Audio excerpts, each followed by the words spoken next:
Welcome all. इस video में Nifty का एनालिसिस देख लेते हैं। कल है निफ्टी की एक्सपायरी, वीकली एक्सपायरी है, तो किस तरीके से हम ट्रेड प्लान कर सकते हैं, क्या इंपॉर्टेंट लेवल्स होगी। और देखिए आज के लिए क्या एनालिसिस किया था वो भी देख लेते हैं, क्योंकि देखिए आज के लिए जो एनालिसिस किया था ना उस हिसाब से मार्केट ने मॉर्निंग में वर्क तो किया है, बट कहीं ना कहीं हमें क्या देखने को मिला है, आज के दिन मार्केट कहीं मोमेंटम नहीं कर पाया, बड़ा साइडवेज हो गया है। जैसा कि कल का एनालिसिस बहुत क्लियर था, मैंने आपको एक चीज़ क्लियर बताई थी कि ये लेवल जो है 24,510 यहाँ पे सपोर्ट था, मार्केट ने सपोर्ट ले लिया, ऊपर क्लोजिंग थी।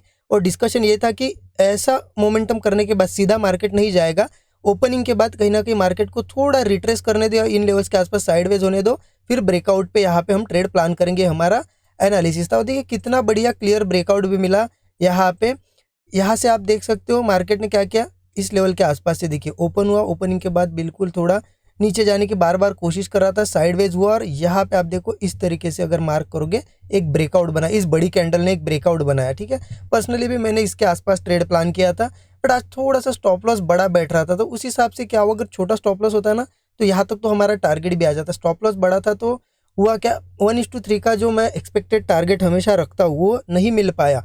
तो ऑब्वियस ही चीज़ है, जब यहाँ पे 1:3 नहीं मिल पाया और इतने ऊपर मार्केट था तो स्टॉप लॉस को कहीं ना कहीं ट्रेल किया गया था कॉस्ट पे, और मार्केट घूम फिर के क्या हुआ, फिर कॉस्ट के आसपास ही आया, तो इसकी वजह से एग्जिट करना पड़ा। तो आज कोई ऐसा खास प्रॉफिट तो नहीं हो पाया और लॉस भी नहीं हुआ। आपने यहाँ पे प्लान किया था नहीं किया था मुझे ज़रूर अपडेट करिए कमेंट में। ठीक है, और देखिए वीडियो को अब तक लाइक नहीं किया होगा लाइक ज़रूर करिए। अब इंपॉर्टेंट है कि कल कैसे ट्रेड प्लान करना है। देखिए उसके लिए सिंपल मैं आपको थोड़ा सा यहाँ पे एनालिसिस बताता हूँ, 15 मिनट चार्ट पे समझे। अगर आप ओवरऑल देखेंगे ना मार्केट की कंडीशन, तो जिस हिसाब से मार्केट चल रहा है, देखिए ऊपर गया रिट्रेस किया, ऊपर गया रिट्रेस, यहाँ पे भी रिट्रेस, और इस लेवल के आसपास ऊपर से फिर रिट्रेसमेंट कल और सपोर्ट भी लिया, तो इसके हिसाब से मार्केट यही कहीं से निकल जाना चाहिए। ठीक है, अब यहाँ सेटअप बनता है तो हम बुलिश ट्रेड प्लान करेंगे, बट नीचे आता है तो एक ऑब्वियस सी चीज़ हो जाएगी कि मार्केट क्या करेगा, फिर एक बड़ी रिट्रेसमेंट करेगा, क्योंकि आपको पता है ट्रेंड कैसे चलता है, ऐसे गया ऐसे गया, और कभी भी फिर एक बार एक बड़ी रिट्रेसमेंट भी करता है। हो सकता है यहाँ से मार्केट को बड़ी रिट्रेसमेंट करनी हो, या फिर ये जो वीक हैंड्स है यहाँ पे जिनके स्टॉप लॉसेस लगे हो सकता है उनको निकालना हो तो नीचे भी आ सकता है। तो कौन सी ऐसी लेवल्स होगी, कहाँ ट्रेड प्लान कर सकते हैं, देखिए यहीं पे मैं आपको बता देता हूँ। कहीं ना कहीं यहाँ पे एक लेवल है 24,584। ठीक है, एक ये लेवल मार्क करके रखिए, कौन सी है, 24,585 पकड़ लीजिए। ठीक है, अब देखिए मेरे हिसाब से मार्केट ने कहीं ना कहीं कल ही बढ़िया क्या किया, पहले यहाँ पे भी लोगों ने कॉल प्लान किए थे, आपको पता है, उनके स्टॉप लॉसेस कल ही खा लिए और बढ़िया इस लेवल के आसपास सपोर्ट बना लिया है, ऊपर भी आया। तो मुझे लगता है कल ये 585 के ऊपर ऊपर से ही कहीं से वो निकलना चाहिए, क्योंकि क्या होगा इसके नीचे अगर आता है तो समझ लेना, क्योंकि देखिए अब यहीं पे हमें समझ में आएगी चीज़ें। देखिए मार्केट ने क्या किया, कल के बुलिश मोमेंटम, कल बुलिश मोमेंटम दिया, आज उसको फॉलो थ्रू भी दिया है। ठीक है, ऊपर के साइड भी ये सस्टेन किया। अगर कल यही कहीं से नहीं निकलता है, नीचे जाता है, इसका मतलब क्या हो गया, नीचे जा रहा है, इसका मतलब कहीं ना कहीं ये बड़े स्टॉप लॉसेस भी यहाँ पे हिट करने की कोशिश करेगा, मतलब यहाँ पे जिनके स्टॉप लॉसेस है उनके हिट करने की कोशिश कर सकता है। इसीलिए इम्पॉर्टेंट क्या है कल के लिए हमारे लिए, कि मार्केट कहीं ना कहीं क्या करे, ये 585 के यहीं पे कहीं ओपन हो, इसी के ऊपर ऊपर कुछ बना, इसके ऊपर ऊपर ही कंसोलिडेट वगैरह करके ऐसा कोई ब्रेकआउट क्रिएट करे, बढ़िया एक कॉल साइड का ट्रेड बनेगा। ऊपर का टारगेट क्या होगा, देखिए पहला टारगेट तो इस लेवल के आसपास ही होगा हमारा, 770 के आसपास। ठीक है, 770 के आसपास एक हमारा टारगेट निकल के आएगा, और इसको ब्रेक करता है तो ऑब्वियस सी चीज़ है 25,000 का एक टारगेट होगा, कौन सा होगा, 25,000 का। तो ये दोनों टारगेट आप मार्क करके रख लीजिए।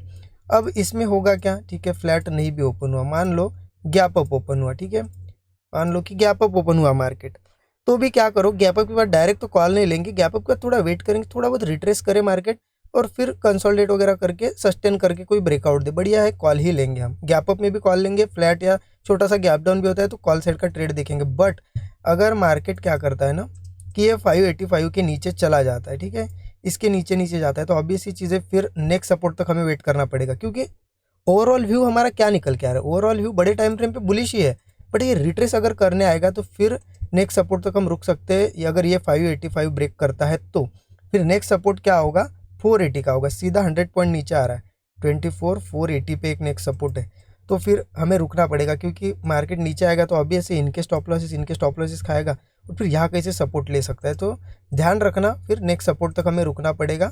यहाँ पे आपको लेवल्स दिख जाए, देखिए 480 580। अभी थोड़ा मैं सिस्टम पे नहीं हूँ तो रिकॉर्ड मैं यहाँ पे लिख नहीं सकता हूँ, जो मैं बड़े वर्ड्स में यहाँ पे नंबर्स में लिखता था कि कौन सी इंपॉर्टेंट लेवल है, तो वो लिख नहीं सकता हूँ। मार्क करके यहाँ पे रखिए, आप देख सकते हो, ठीक है।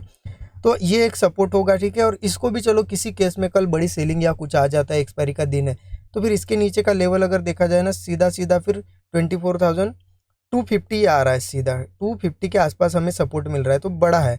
तो आप ध्यान रखना कि मार्केट अगर ऊपर जाना है तो मुझे लगता है गैप अप हो या फ्लैट हो, सस्टेन करना चाहिए ऊपरी लेवल पर, कोई ब्रेकआउट बनाना चाहिए।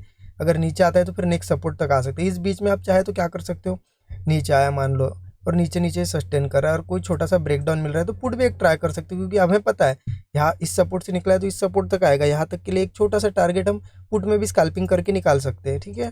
तो क्लियर हो गया कि फ्लैट गैप डाउन भी होता है, तो ध्यान रखना गैप डाउन मान लो छोटा सा बड़ा हो गया 24,480 के वगैरह नीचे, तो अब ऐसी चीज़ है, हमें हमें पता है कि सपोर्ट ब्रेक हुआ, तो हम वेट करेंगे कंसोलिडेट वगैरह हो और इसके नीचे ब्रेकडाउन वगैरह दे, तो फिर इन सपोर्ट्स तक मार्केट आने की कोशिश कर सकता है। और फिर यहाँ से हाँ देखिए, एक बार इन सपोर्ट्स पे आ जाए फिर यहाँ कुछ बनेगा तो हम वेट करेंगे, क्योंकि यहाँ अगर डबल बॉटम या फिर कंसोलिडेट कर कोई ब्रेकआउट वगैरह क्रिएट होता है तो बहुत बढ़िया है, क्योंकि हमें पता है अल्टीमेटली मार्केट में लेना हमें बुलिश ही ट्रेड है। बट कितना नीचे आता है देखना है, हमें इस सपोर्ट पे आता है, इस सपोर्ट पे, और वहाँ से हम बुलिश ट्रेड प्लान करेंगे। आई होप समझ में आया होगा, बिल्कुल ईजी एनालिसिस है, उसमें कुछ भी है नहीं ज़्यादा। मार्केट में अभी के टाइम सिंपल चल रहा है मार्केट, ठीक है।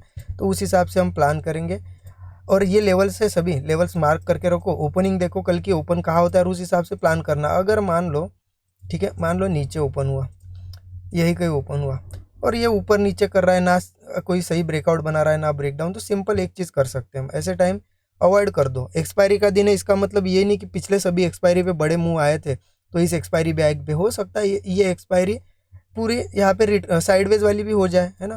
तो इसलिए ऐसा मत सोचो कि मूव आएगा ही। सेटअप बनता है तो ट्रेड प्लान करेंगे, अगर नहीं सेटअप बनता है तो अवॉइड करेंगे, बहुत सिंपल है। आई होप एनालिसिस समझ में आएगा। अच्छा लगा वीडियो तो ज़रूर यहाँ पे लाइक करिएगा, ठीक है। अपने दोस्तों के साथ भी शेयर करिए। Thank you so much everyone.